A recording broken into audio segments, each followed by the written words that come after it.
एक घटना की का ज़िक्र मैं करता हूँ आपको कि 2009 में आंध्र प्रदेश में गवर्नर रहे हैं एनडी तिवारी जी। तो तिवारी जी ने हमको मैसेज किया, हम गए वहाँ फ़ोटो शूट करने के लिए। तो 26 जनवरी का कार्यक्रम है और हम लोग फील्ड में हैं। तो जो वहाँ की सिक्योरिटी थी उसने हमको वीआईपी जो लॉन्ज बना था उसमें हमको बैठा दिया। वीआईपी लॉन्ज से हम वो तस्वीरें नहीं बना सकते थे कि जैसे तिवारी जी झंडा रोहण कर रहे हैं, ये एक तस्वीर हमको बनानी थी। लेकिन हम वीआईपी लॉन्ज से निकल करके और उस एरिया में पहुंच गए जहां फ़ोटोग्राफ़ी बिल्कुल मना थी, प्रोहिबिटेड थी। लेकिन हम उसके अंदर कूद करके और पलक झपकते ही मैंने 2 तस्वीरें ऐसी बनाई जिसमें तिवारी जी नीचे खड़े हैं और झंडा फहरा रहे हैं, ऊपर की तरफ देख रहे हैं। पूरी एक मुकम्मल तस्वीर बनी ये एक बहुत बड़ी तरीके का एक तो ये ब्लंडर था सिक्योरिटी के हिसाब से कि इतनी तीनों सेनाएं, एक सेना के लोग जो है तो वहाँ मौजूद हैं और उसके बावजूद एक फ़ोटोग्राफ़र अंदर कूद करके कैसे फ़ोटो खींच सकता है। ये एक मैंने अपने जीवन में बहुत बड़ा रिस्क लिया, एक तरीके से रिस्क लेकर के मैंने वो एक तस्वीर बनाई जो आज बहुत प्रसिद्ध हुई। बाद में राजभवन में भी वो तस्वीर लगी। तो कहने का मतलब ये है कि एक जो फोटोग्राफ़र है या एक जो फ़ोटो पत्रकार है, उसको बहुत सारी चुनौतियों का सामना भी करना पड़ता है। अगर आप चुनौतियों का सामना नहीं करते हैं तो आप एक सामान्य फ़ोटोग्राफ़र या फ़ोटो पत्रकार के तरीके से ट्रीट किए जाएंगे।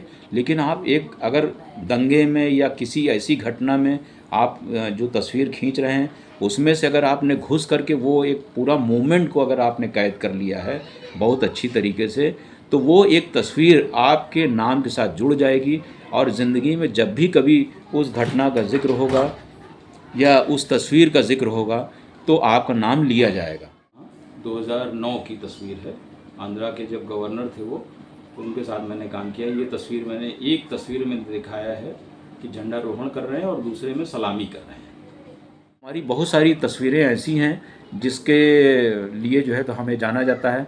आपको याद होगा कि इलाहाबाद में एक दरोगा के साथ घटना हुई थी जिसमें एक बदमाश ने जो है दरोगा को बम से मार दिया था और उसमें दिन दहाड़े जो है तो इनकाउंटर हुआ था, पुलिस ने इनकाउंटर किया था और उस इनकाउंटर में मैं भी शामिल था। मैं एक इकलौता फ़ोटो पत्रकार था जिसने ये सारी चीज़ें जो है तो अपने अखबार में छापी थी कि वो जो बदमाश था उसने अंत में जा कर के एक बम मारा गली में और वो बम जो है तो सामने वाली दीवार में लगा था और जिसमें 4 पुलिस वाले मेरे सामने थे और उसके बाद 5वां नंबर मेरा था।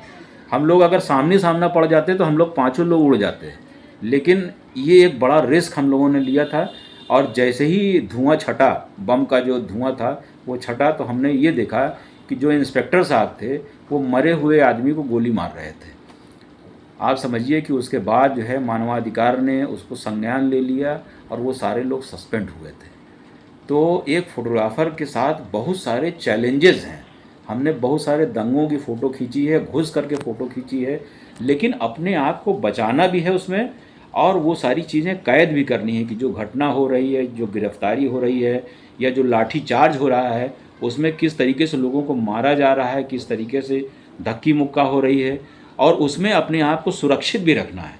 तो इसके लिए आपको बहुत ही चौकन्ना होना पड़ेगा, बहुत ही सफाई के साथ काम करना पड़ेगा कि जिसमें आपको चोट भी न लगे और वो घटना अच्छी तरीके से कैद हो सके।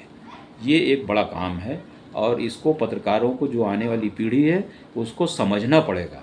तभी वो आगे जा कर के पैसा कमा सकती है, नाम कमा सकती है और इज़्ज़त कमा सकती है।